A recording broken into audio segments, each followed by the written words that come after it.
Gaining perspective in a world we've never faced before. Is it possible to reclaim your equilibrium right now? I often walk my dog, Luna, around the loop at Schwan Lake Park in the late afternoon because it's the golden hour when the light is best for photography. Over the past few weeks, as the world has grown ever darker, I've been heartened to observe daylight lasting a little longer every day as I walk those hallowed forest paths, surrounded by a vast, overarching community of trees, each with their own light and shadows. Ago, if I started out at 4:30, I'd find myself emerging in the dark, struggling to navigate puddles, mud, and roots I could barely see.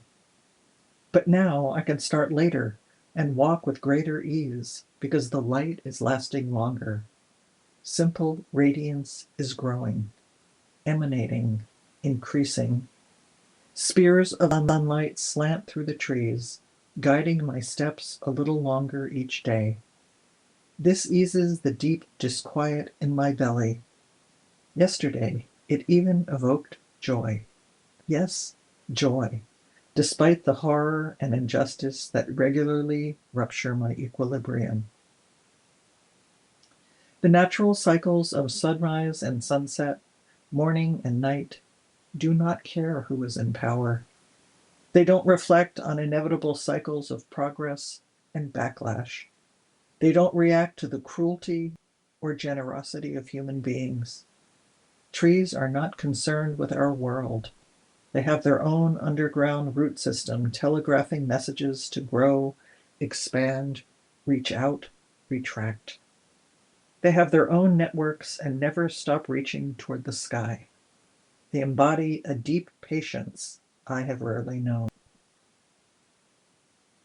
In this world pulsing with threat and uncertainty, I head for the woods every day. I crave the embrace of dozens of vibrant greens, bright, muted, and everything in between. I absorb their chlorophyll, savor their leafy boughs, revel in the way every turn reveals a new vista, and how those vistas, no matter how many times I walk these paths, are always changing. The beauty of the woods sustains me. Nature is so much vaster than the terrible drama being played out in our lives. 20 minutes from our house at Henry Cowell Park in Felton, California, is the Redwood Grove Loop Trail, a short, flat, circular path less than a mile flanked by old growth coastal redwoods. It's one place I always bring out of town guests so they could tilt their heads back and stare skyward at the distant leafy crowns, reveling in the majesty of these giants. The trailhead features a display of the cross-section of an ancient redwood. According to the placard, this giant lived more than 2,000 years. The slab is displayed so you could see the thousands of tiny rings, each indicating another year of growth. Small metal signs affixed to the rings indicate what was happening in human history during the centuries this tree stood. The birth of Jesus, the invention of paper and gunpowder, the founding of the Mayan city of Chichen Itza, the signing of the Magna Carta, the invention of the printing press, and on, until this massive tree was finally harvested for timber in 1934.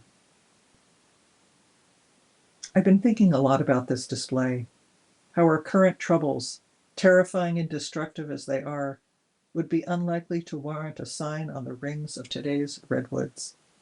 I doubt there will ever be a tiny metal plaque noting Fall of the U.S. Democracy, Global Slide Toward Autocracy.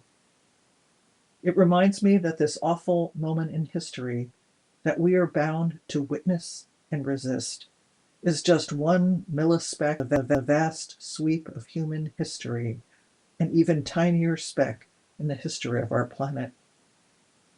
Stepping back from the daily cruelty into a vaster perspective, where my life and this terrible moment are just one teeny blip in the vast sweep of history comforts me, just as the increasing light each night as I walk the woods brightens my spirit. So here's your writing prompt. What, if anything, is helping you gain perspective right now?